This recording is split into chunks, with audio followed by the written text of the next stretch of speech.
Ողջույն Արագի նյուզի սիրելի հետևորդներ, եթերում ըստ էությանն է, մեր տաղավարում այսօր հյուրընկալել ենք Հայաստանի Արմիությունների Կոնֆեդերացիայի նախագահ Էլեն Մանասարյանին։ Բարև ձեզ Տիկին Մանասարյան, շնորհակալ ենք հրավեր ընդունելու համար։ Տիկին Մանասարյան, նախորդ ամիս ստորագրվեց հանրապետական կոլեկտիվ 4-րդ պայմանագիրը։ Կխնդրեմ մանրամասնեք նախ ինչ փաստաթուղթ է սա եւ ինչ նշանակություն ունի դա Հայաստանում աշխատանքային հարաբերությունների զարգացման հարցում։ Շնորհակալ եմ հրավերի համար ու նաև թեման բարձրաձայնելու համար, որտեղ իրապես այս թեման լուսաբանելու կարիք շատ ունենք։ Հանրապետական եռակողմ 4-րդ պայմանագիրը շարունակությունն է կամ գուցե եւ նոր փորձենք սրանով մշակույթը ձևավորելուն ուղղված քայլեր անել, որովհետև առաջին հանրապետական եռակողմ պայմանագիրը Հայաստանի Հանրապետությունում կնքվել է 2009 թվականին։ Եվ օրենքով սահմանված կարգով կամ 1 տարով ավարտից հետո երկարել է կամ 3 տարի հետո նորն է կնքվել, որովհետև ցանկացած պարագայում մինչև 3 տարով են կնքվում բոլոր կոլեկտիվ պայմանագրերը։ Սա պետության աշխատողների եւ գործատուների միջև համագործակցության համակարգ է։ Եվ սրանով է հաստատվում նաև եւս մեկ անգամ, որպես իրավական փաստաթղթով հաստատվում է սոցիալական գործընկերությունը այս կամ այն երկրում։ Եվ սրա համար հիմք են ծառայում եւ ներպետական եւ միջազգային օրենսդրություններն ու միջազգային պարտավորությունները։ Հայաստանի Հանրապետությունը աշխատանքի միջազգային կազմակերպության լիիրավ անդամ պետություն է, որը ՄԱԿ-ի կառույց է եւ աշխատանքի միջազգային կազմակերպության թիվ 98 կոնվենցիայով է սահմանվում սոցիալական գործընկերության հիմնադրույթները, նաեւ Եվրոպական սոցիալական խարտիայի դրույթներով են սահմանվում կոլեկտիվ բանակցություններ վարելու, ինչպես նաև հետագայում սոցիալական գործընկերություն ձևավորելու ուրեմն դրույթները։ Սա կարևոր փաստաթուղթ է ցանկացած երկրի համար, եթե դու իրապես ուզում ես ունենալ ժողովրդավար պետություն եւ իրապես ուզում ես ունենալ աշխատողների, գործատուների հարգված իրավունքներ եւ պարտավորություններ ու նաեւ պետություն, որը պիտի կարողանա համակարգել այս երկուսի միջև հարաբերությունները իր ներդրումն ունենալով։ Ինչպես պիտի իր ներդրումն ունենա, բնականաբար օրենսդրական, իրավական ակտեր մշակելով եւ այդ բոլոր իրավական ակտերը մշակելու ճանապարհին խորհրդակցելով եւ գործատուների եւ աշխատողների ներկայացուցիչների հետ։ Սա հիմնականում այս փաստաթղթով սահմանվում են այնպիսի դրույթներ, ինչպիսիք են օրինակ աշխատանքի ապահովման մասով, այսինքն զբաղվածության քաղաքականությունն է սահմանվում սրանով, սոցիալ-տնտեսական ոլորտն է սահմանվում, աշխատավարձ,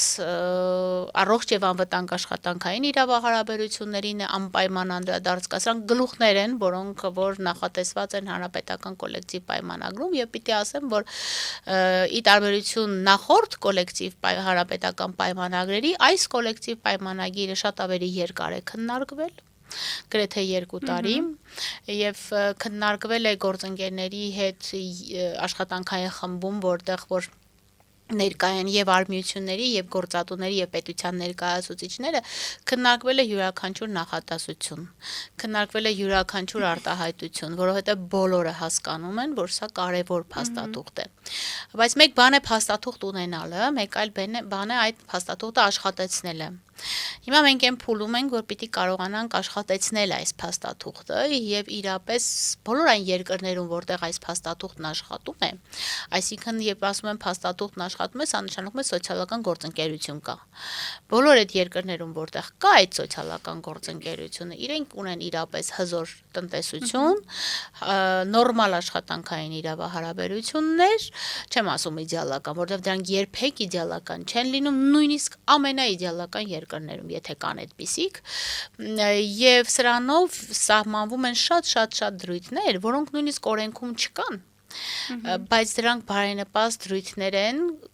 աշխատողների եւ գործատուների համար ստեղծվում։ Ես չեմ ուզում մենք տարանջատենք աշխատողների եւ գործատուների համար բարենպաստ դրույթները, ինչու, որովհետեւ աշխատողի եւ գործատուի իրավահարաբերությունները մեկը մյուսի պատճառահետևանքային կապն են։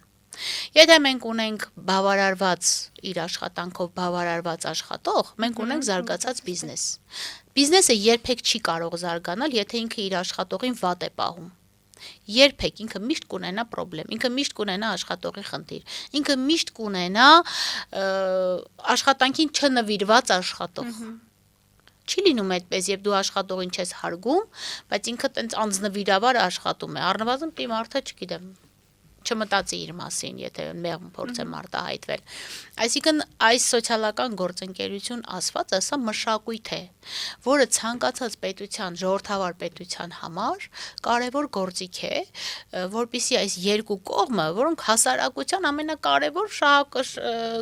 գործող անձիկ են, գործատու աշխատող, չկա գործատու, չկա աշխատող, չկա պետություն, չի կարող լինել։ Ցանկացած վայրում մենք ունենք գործատու աշխատող հարաբերություն։ Դուք նստում եք տրանսպորտ, դուք ունեք այնտեղ վարորդ, որը ինչ-որ մեկտեղ աշխատում է, չէ՞, օրինակ Երևանի ավտոբուս ՓԲ-ի աշխատող վարորդը։ Այսինքն չկա այդպիսի իրականություն, որտեղ գործատու աշխատող հարաբերություն չկա, ոլորտ չկա այդպիսի։ Այսինքն սա կարևոր բան է, որ սոցիալական գործընկերությունը իրապես աշխատի եւ ինքը կարողանում է այս դեպքում լուծել շատ-շատ հարցեր, որոնք նույնիսկ պետք է չի, որ պետությունը դրան անդրադառնա։ Այսինքն պետությունը անդրադառնում է այնքանով, որքանով որ ներդնում է այս ինստիտուտը,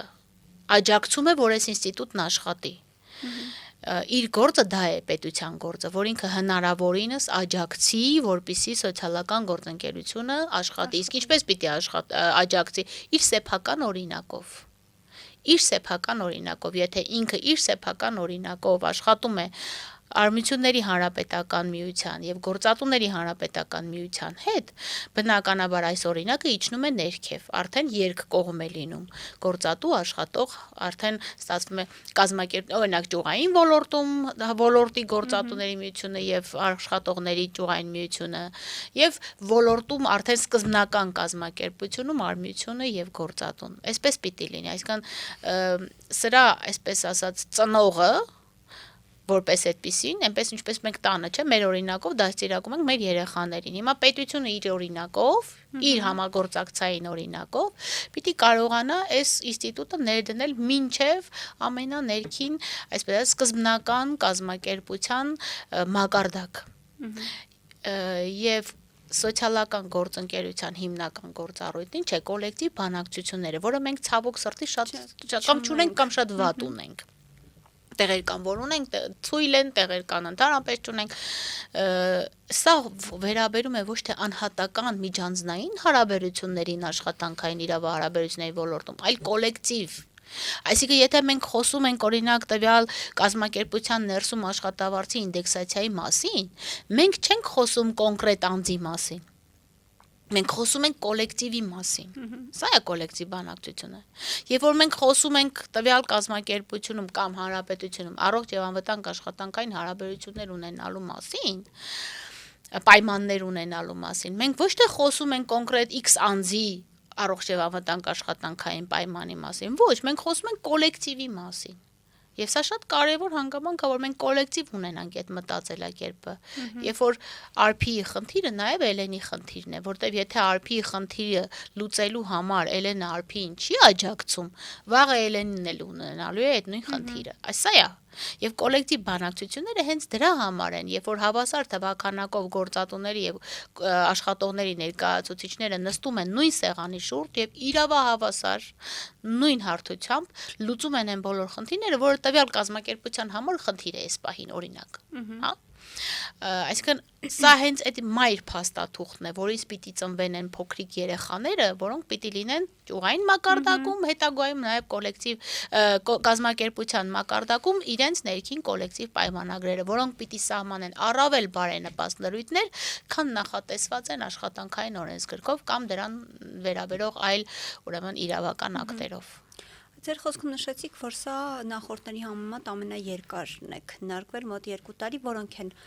հիմնական նորամուծությունները նախորդների համեմատ։ Իրականում, եթե ասեմ, որպես այդպիսի նորամուծություն, գլուխների մասով նորամուծություններ չեն, գլուխները միշտ ակտուալ են, միշտ նույնն են գրեթե, բայց այստեղ կան նաև այնպիսի ուրեմն դրույթներ, որոնք վերաբերում են կոնկրետ արմիությունների իրավունքներին, որոնք վերաբերում են կոնկրետ գործատուների շահերին, այսինքն մի քիչ ավելի մանրամասնած է,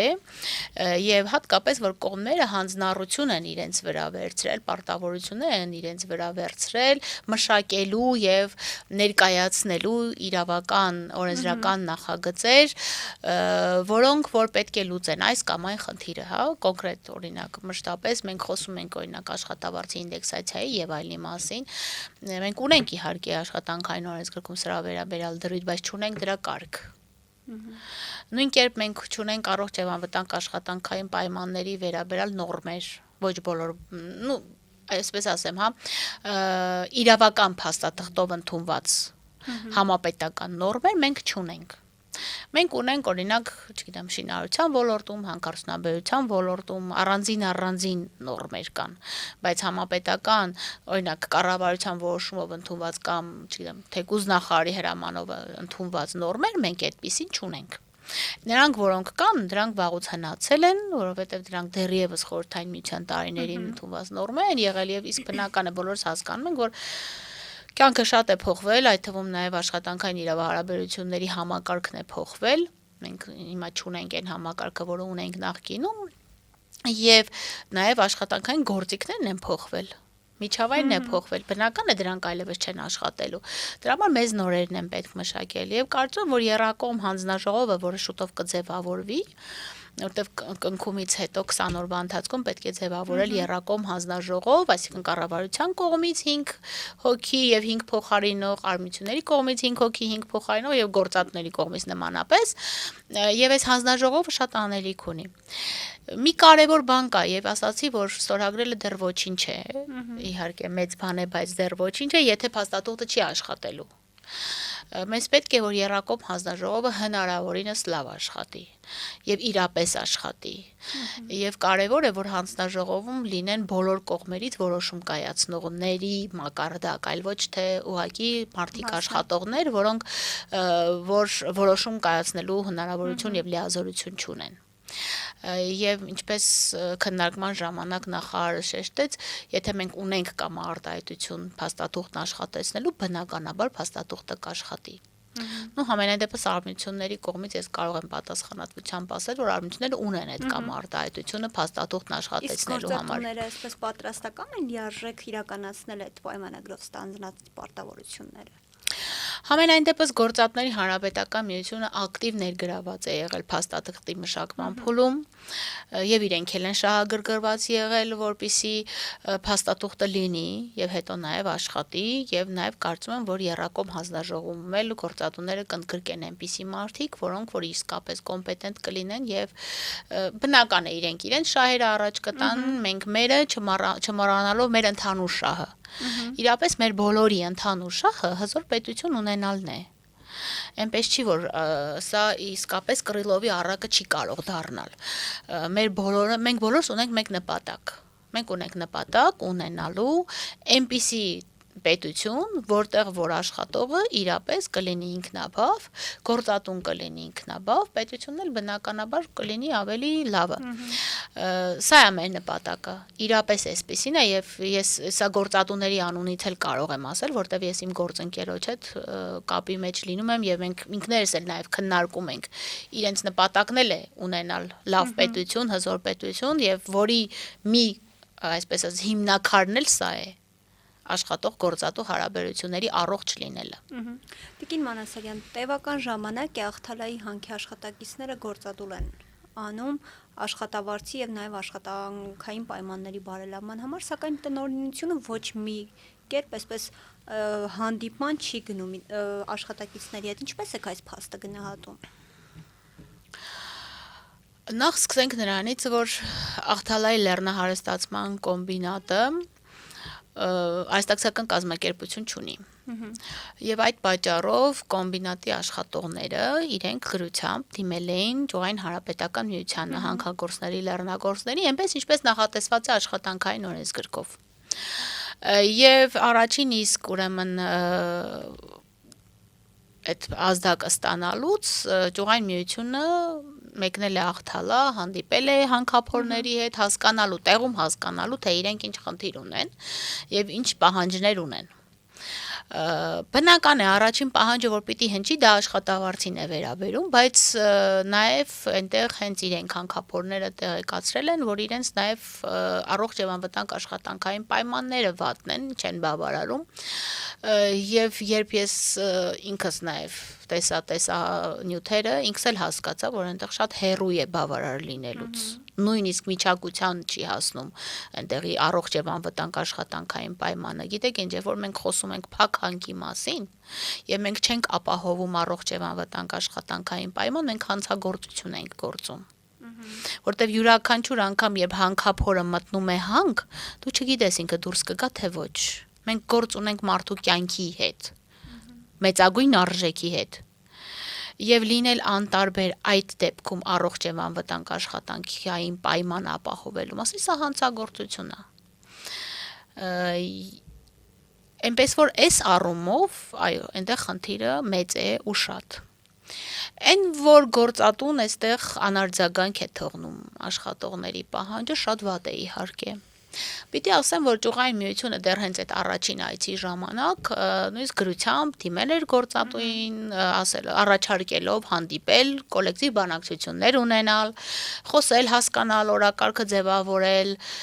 բայց դա զրո արձագանք ունեցավ այդ գրությունը, որևէ արձագանք չտրվեց։ Նույնիսկ չեղավ, որ լավ ստացանք, բայց չենք ուզում գալ, հա, ոչ մերժողական, ոչ դրական, ոչ բացասական, լրիվ զրո արձագանք։ Ես չգիտեմ, գուցե ես չեմ կարող իհարկե գործատուի փոխարեն մտածել, բայց կարծում եմ յուրաքանչյուր գործատուի համար կարևոր է իր կազմակերպության աշխատելը։ Եվ հատկապես, որ որևէ մեկը նպատակ չունի այդ հանքը փակելու։ Բնականաբար ոչ,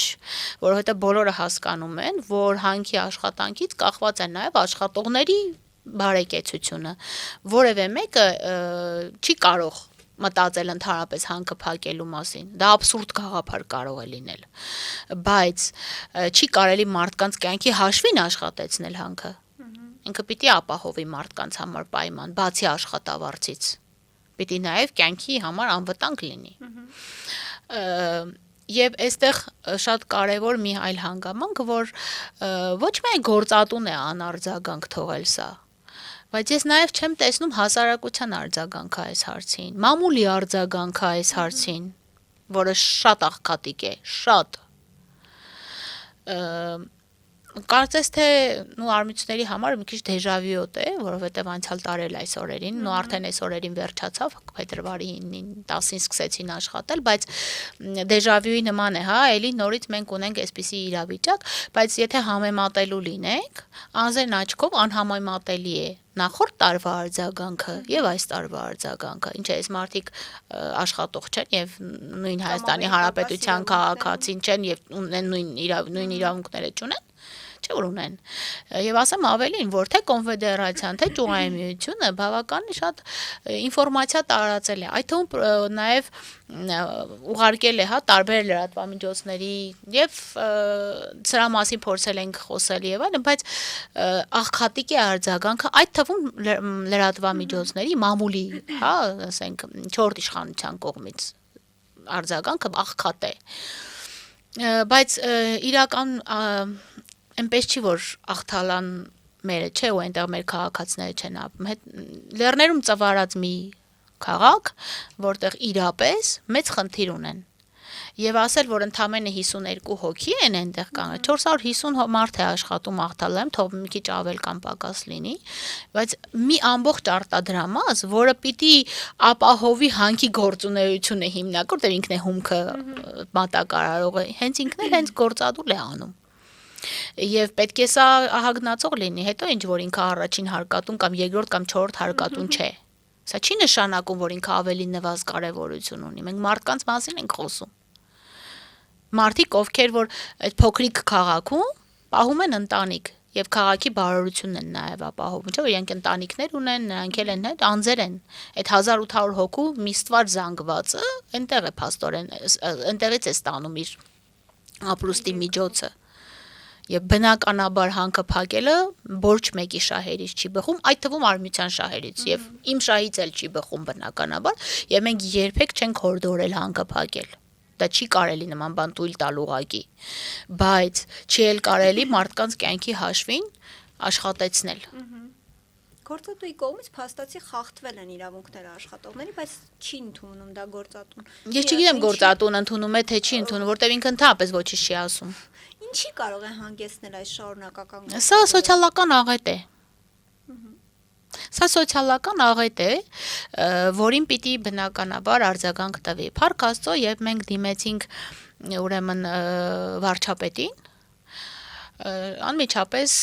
հանձնարարական եղավ վարչապետի աշխատակազմից նաև աշխատանքի առողջության եւ աշխատանքի տեսչական մարմնին, մենք առանձինել էինք դիմել իրական տեսչական մարմնին, բայց նաև վարչապետին դիմեցինք եւ շատ արագ արձագանքեց վարչապետի աշխատակազմը եւ երկուշաբթի օրվանից փետրվարի 9-ից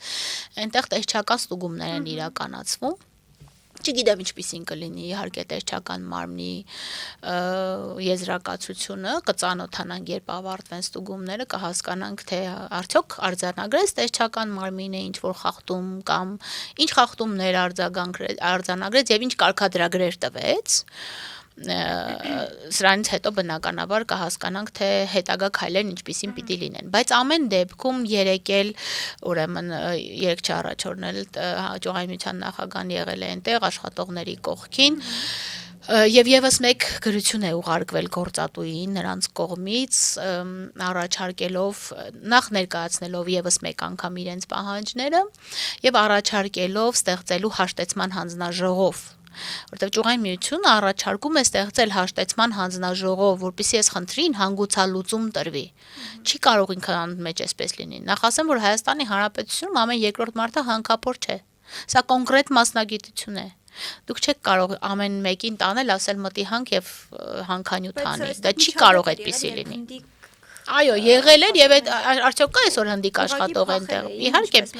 Իհարկե չպետք է լինեին, որտեվ իրենք հանքափոր չեն, այդ այնպես չի, որ գնում ենք հողը փորում ենք եւ այնտեղից հիմա պղինձը դուրս եկավ։ Այդպես չի լինում։ Սա կոնկրետ մասնագիտություն է, որի համար մարդիկ տարիներ շարունակ եւ սովորում են եւ պրակտիկա են ունենում եւ կարողանում են իրենց փորձը նաեւ օգտագործելով կարողանալ առաջ գնալ։ Եթե մենք մարդ ենք բերել, ով այսօր 100 մետր է փորել, դա արդյունք չէ։ Դա արդյունք չէ, կիլոմետր պետք է փորել, որ դու ինչ-որ հանքանյութ գտնես, այնպես չէ, որ ամեն վայրկյանին պիտի գտնեին այդ հանքանյութը։ Այսինքն հավատացնում եմ ձեզ, որ Հայաստանի Հանրապետությունում ընդհանրապես հանքափոր շատ քիչ կա եւ այնպես էլ չի, որ օրը մեջ կարող են տանել այնտեղ մարդկանց եւ իրենք դա վնաս է։ Իրեն գործատուին էլ է վնաս բնականաբար, բերել այդքան մարդուն տանել հասցնել այնտեղ, չէ՞ որտեղ փոխադրում է, չգիտեմ արդյոք ապահովում է սնունդով թե ոչ, բայց ամեն դեպքում իր համար դա լրացուցիչ ծախս է։ Եվ հատկապես ոչ չարթարացված ծախս է, որտեղ այդ մարդիկ չեն տալիս արդյունավետություն։ Իսկ այս 52 հանքափորը բնականաբար տարիների փորձ ունեն, իրենք շատ լավ հասկանում են, թե այդ հանքում ինչ կա, ինչ չկա եւ ինչպես պիտի գնալ առաջ։ Այսինքն սա նաեւ գործատուի շահերից է բխում, որպեսզի շուտ հանգուցալուծվի այս խնդիրը։ Այդ իսկ պատճառով էլ հենց ճյուղային միությունը իրենց առաջարկել է ստեղծելու հաշտեցման հանձնաժողով, այնպես ինչպես նախատեսված է աշխատանքային օրենսդրությամբ։ Եվ գործատուն հիմա կարծում եմ օրենքով համենայն դեպս սահմանված է, որ ինքը պետք է արձագանքի 7 օրվա ընթացքում ստեղծվի այդ հանձնաժողովը, գուցե չգան հայտարարի, ես չեմ ասում, որ իրենք, բայց խոսել միմյանց լսելը սովորական, կարծում եմ, այո, ցիվիլ ընդամենը բանակցություն է, ոչ մեկի չի վնասի, կարելի է պարզապես մարդկանց լսել, տեսնել այդ մարդիկ ինչ են ուզում։ Տիկին Մանասարյան, աշխատակիցների հետ տնօրինության այս չհանդիպելը կարող է դիտարկվել որպես ճնշում եւ աշխատակիցների իրավունքների սահմանափակում։ Համենայն դեպս ես չեմ տեսնում, որ աշխատողները ճնշված են, չեմ կարող ասել, որ դա ճնշում է, բայց չգնալ կոլեկտիվ բանակցությունների, սա ավելի շատ ոչ թե իրավունքների խախտում է, այլ նույնիսկ բառ չեմ գտնում ինչ է, սա անտարբերություն է քո սեփական բիզնեսի նկատմամբ, իմ գնահատմամբ, հա, որովհետև այլապես է դեպքում ինչ է, եթե որ արդյոք գործատուն ցանկություն չունի, որ շուտ հանգուցալուծվի, համոզված եմ, որ ուզում է 1 րոպե առաջ բացվի, ամեն ինչ աշխատի ու նորմալ հունով ընթանանք առաջ, բայց դրա համար պետք է նաև մյուս կողմին լսել, հարգել աշխատողին, եւ ես խոսում եմ մշտապես, որ հարգել է պետք աշխատողին, որտեվ ինքն է բարիք ստեղծում ձեր բիզնեսի համար. Երբ դուք չեք հարգում աշխատողին, մենք ունենում ենք այս իրավիճակը, սիրելի գործատուներ։ Աշխատողը այն մարդն է, որը ստեղծում է ձեզ համար այն կարևոր բարիքը, այն հիմքը, այն անկյունակարն է, որից պիտի զարգանա ձեր բիզնեսը։ Հարգեք այդ մարդուն, լսեք իրեն։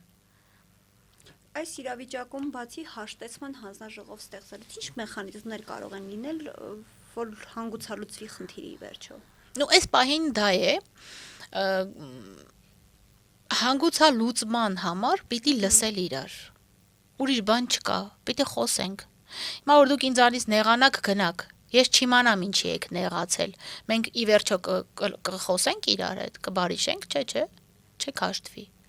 եթե չենք լսել, եթե չգիտեմ ես Արփին ինչից է նեղացել ինձանից, պիտի իմանամ, չէ, եւ ի վերջո, գուցե Արփին էլ ինձ լսի, հասկանա ինձ, գուցե աշխատողները լսեն գործատուի օրինակ հիմնավորումներ եւ գան ընդհանուր հայտարարի, բոլորը հասկանում են եւ ճյուղային միությունը հենց այդպես էլ ասում է, որ պարզ է, որ վաղը չեն լուծվելու այդ խնդիրները, բայց կարող ենք մենք ինչ-որ մի ճանապարհային քարտեզ ստեղծել եւ առաջ գնալ, ցիվիլ ճանապարհով գնալ առաջ, ստեղծել ինչ-որ մի, չգիտեմ, խումբ, աշխատանքային խումբ ստեղծել, ճանապարհային քարտեզ ստեղծել, ինչպես լուծել այս խնդիրը, օրինակ, ինչպես լուծել լուսավորության խնդիրը, կամ ինչ ժամկետում լուծել այդ լուսավորության խնդիրը, կամ ինչ ժամկետում լուծել, օրինակ, չգիտեմ, աշխատավարձի բարձրացման խնդիրը։ Այս բոլոր իրենք էլ են, չէ, աշխատողները շատ լավ հասկանում են, որ դրա 1 օրում լուծելու խնդիր չէ, եւ իրենք չեն էլ պահանջում, որ անմիջապես վաղը իրենք ստանան 1 միլիոն դրամ աշխատավարձ, ոչ, բոլորը շատ լավ հասկանում են, որ դա հնարավոր է կամ այս մասը հնարավոր է, այս մասը հնարավոր չէ, այս մասը հնարավոր է։ Եվ իրենք չեն էլ ասում մեր աշխատավարձը 100%-ով բարձրացրեք, չէ։ Իրենք շատ քիչ թիվ են ուզում իրականում, շատ քիչ տոկոս են ուզում աշխատավարձի բարձրացման, համեստ, այսպես ասած։ Այսինքն չընդառաջել ես մարդկանց ուղղակի չլսել, սա ուղղակի բացարձակ արհամարանք է աշխատող մարդու հանդեպ։ Պետական մարմինները տեղյակ են իրավիճակից, բայց կարծես թե այսպես ոչինչ չեն անում, այսպես տեսանելի քայլեր, միայն ինչպես ձեր խոսքում նշեցիք, տեսչական մարմինն է երկուշաբթի այցելել հանք։ Ինչ ես ասում Հայաստանի աշխատանքային իրավունքների եւ աշխատողների պաշտպանության համակարգի մասին։ Իրականում մենք մի ցավալի բան պիտի արձանագրենք, որ նման դեպքերում միշտ ասում են դեսա գործատու եւ աշխատողների կամ գործատու եւ արմունության միջև խնդիրը թող գնան իրենք էլ լուծեն։ Եթե անկեղծ ինչ որտեղ շատ էլ ճիշտ են ասում, որովհետեւ այլապես ասում են որ պետությունը կմիջամտի գործատու աշխատող հարաբերություններին, իսկ իր միջամտությունը պիտի սահմանափակվի իրավական ակտերով եւ բնականաբար վերահսկողական մարմինների աշխատանքով, ինչը ինքը արել է։ Իրապես արվել է, տեսչական մարմին տրվել է հանձնարարական այդ թվում իրենց կողմից եւ իրենք գնացել են։ Հիմա պիտի հասկանանք դրա վերջը ինչ է լինելու։ Եթե ցիվիլ նայենք, Հայաստանի Հանրապետության պարագայում, քանի որ մենք ունենում ենք նաեւ այլ պրակտիկա, դրա համար բոլորին թվում է, որ պետությունը պիտի գնար հիմա խառնվեր այնտեղ, չգիտեմ, շատ դեպքերում, հա, ինձ երբեմն ասում են, բա վարչապետը չի գնում աղթալա, վարչապետը ինչի պիտի գնա աղթալա։ Վարչապետը դրա համար ունի ինստիտուտներ, որոնք պիտի գնան աղթալա անեն այդ ստուգումը, ինչը անում են։ Այսինքն, բայց, օրինակ, մենք ունենք մարզպետարան, մենք ունենք, չգիտեմ, նախարարություն, որոնք որ գուցե իրենք նույն մարզպետարան պիտի շահագրգռված լիներ այս հարցով, որովհետև սա իր քաղաքի բնակչի մասին է խոսքը։ Ինչու՞ չի չունենք։ Մարզպետարանին փորձել ենք մարզպետարանի միջոցով կապ հաստատել եւ այլն, բայց անարդյունք, ոչ մի արդյունք չենք ունեցել, թեպետ կարծեմ թե առաջին օրերին հենց քաղաքապետի հետ ճյուղային միությունը կապ հաստատեց, բայց սա պիտի անհանգստացնի գոնե մարզպետարանին, որովհետև սա իրենց մարզն է, աղթալանել քիչ չէ, 1800 հոգանոց մոտավորապես քաղաք է, ինչպես կարելի է չարձագանքել, բայց քանի որ ես ինքս չգիտեմ պատճառները, գուցե հենց իրենց էլ հարցնեք։ Տիկին Մանասարյան, արմիություններ ինչ քայլեր կարող են ձեռնարկել հենց նման օրինակ իրավիճակներում, երբ օրինակ գործատուն փաստացի հրաժարվում է երկխոսությունից։ Գործադուլ, ուրիշ բան չկա։ Միակ բանը դա է։ Այն ինչ հիմա անում Այն ինչ որ հիմա մարդիկ անում են, այո, ուրիշ բան չունենք։ Միայն դա է։ Արմիությունները երկու զենք ունեն ընդամենը, օրենքով սահմանված կարգով։ Կոլեկտիվ բանակցություններ եւ գործադուլ։ Կոլեկտիվ բանակցությունները չեն աշխատում, անում են գործադուլ։ Դրա համար է որ ճյուղային միությունը, որպեսի հանգուցալուծի հարցը, գործադուլը ծայրահեղ բան է, ոչ մեկին էլ ձեռնտու չէ, աշխատողին էլ ձեռնտու չէ, արմիությանն էլ ձեռնտու չէ, գործատուին առավել եւս։ Դրա համար է գործատուին ասվում եկեք կոլեկտիվ բանակցությունների շուրջ նստենք։ Դրա համար է գործատուին առաջարկ արվում ստեղծելու հաշտեցման հանձնաժողով երկու կողմից հավասար քանակով անձանցից։ Սա հենց իր շահերից էլ պիտի բխի, որովհետև մեկ օր առաջ շուտ կանգնեցնենք գործադուլը, բնականաբար բոլորն էլ լավ կզգան, բայց ինքը պիտի լինի ինչ որ հանձնաժողովի կլինի, չգիտեմ, աշխատանքային խումբ կլինի, ինչ ուզում են թող անը դնեն, բայց պիտի իրար լսեն, գան ընդհանուր հայտարարի։ Ուրիշ տարբերակ աշխարհը չի ծնել դեռևս։ Ու մենք չենք որ պիտի նոր հեծանիվ հորինենք, սա փորձված բան է։ Սա փորձված բան է։ Ընդամենը պետք է իրար լսել, ինչի կարողություն Հայաստանի Հանրապետության մեծ մասը չունի ցավոք սրտի։ Եվ վերջում ամփոփելով զրույցը Տիկին Մանասարյան, ինչ քայլեր են ընդհանուր առմամբ անհրաժեշտ, որ Հայաստանում սոցիալական արդարության եւ արժանապատիվ աշխատանքի մշակույթը ամրապնդվի։ Սկսենք նրանից, որ արժանապատիվ աշխատանք հասկացությունը 4 կոմպոնենտ ունի։ Դա արդար վարձատրություն, իրավահավասարություն, առողջ անվտանգ աշխատանքային պայմաններն են եւ սոցիալական արդարությունը։ Այս սոցիալական արդարություն ասվածը շատ վերացական բան է։ Իրեն կոնկրետացնելու համար մենք պիտի գնանք բոլոր ոլորտներին անդրադառնանք։ Ինքը շատ մեծ թեմա է, հա, բայց երբ որ մենք խոսում ենք սոցիալական արդարության համազին, մեկի համար սոցիալական արդարությունն է օրինակ, որ ինքը իր նպաստը ստանա, ինչը ինձ համար ընդունելի չէ իհարկե։ Ես կողմ չեմ, երբ որ մարդուն մենք նպաստ ենք տալիս։ Անկեղծ ես դրան կողմ չեմ։ Լինելով աշխատողի ներկայացուցիչ, ես դեմ եմ մարդկանց նպաստառու սարքելուն։ Մենք պիտի ստեղծենք պայման, որ ինքը գնա աշխատի եւ կարողանա իր ապրուստը վաստակել, որովհետեւ երբ որ մենք մարդուն տալիս ենք անընդհատ նպաստ, օգնություն, չգիտեմ ինչ, ինքը հաշմանդամ է դառնում։ Մարդը այդպիսին է, ինքը սովորում է հեշտ կյանքին։ Ինչի ենք մենք իրեն դարձնում հաշմանդամ։ Չէ, մենք պիտի ստեղծենք միջավայր, որպեսզի ինքը գնա եւ աշխատի։ Դրա համար պետության զբաղվածության քաղաքականությունը պիտի միտված լինի դրան։ Եվ ես այո ուրախ եմ, որ մենք ունենք այդ անապահովության գնահատման նոր մոդել, որ շատերը այո բողոքում են նպաստառու ընտանիքները եւ ասում են, որ մեր նպաստը կտրեցին, բա հիմա ո՞նց ենք ապրելու եւ այլն եւ այլն։ Հիմա էլ պիտի ինձ քարկոծեն։ Ես համաձայն եմ, այո, որ իրենց նպաստը կտրեցին, իրանք այդ 30,000 դրամը օրինակ, չգիտեմ, ինչով էր իրենց օգնում։ Բայց կարելի է գնալ եւ 80,000-ով աշխատել, որը ավելին կլինի։ Ընդունում եմ, այո, պայմանները վատն են լինում աշխատանքային, բայց մենք դրա համար էլ պիտի պայքարենք, այսինքն սրանք զուգահեռ պայքար են։ Եվ աշխատատեղերի ստեղծումը եւ միջավայրը զբաղվածությունը ապահովելն է պայքար։ Եվ այդ զբաղվածությունը պիտի լինի արժանապատիվ, ոչ մեկ չի ասում գնա ինչ գործ ուզում են, տան սուսուփուս արա, ոչ, դա էլ չի կարելի։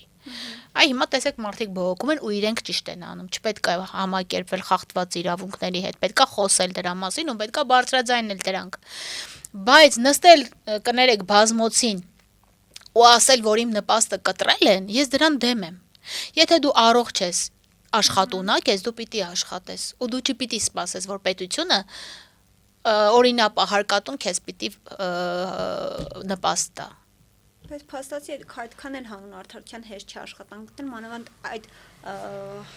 գիտեք, երբ ասում եք հեշտ չի աշխատանք, այո, սա կարող է լինել, բայց երբ ասում ենք հեշտ չի աշխատանք գտնել, մենք մի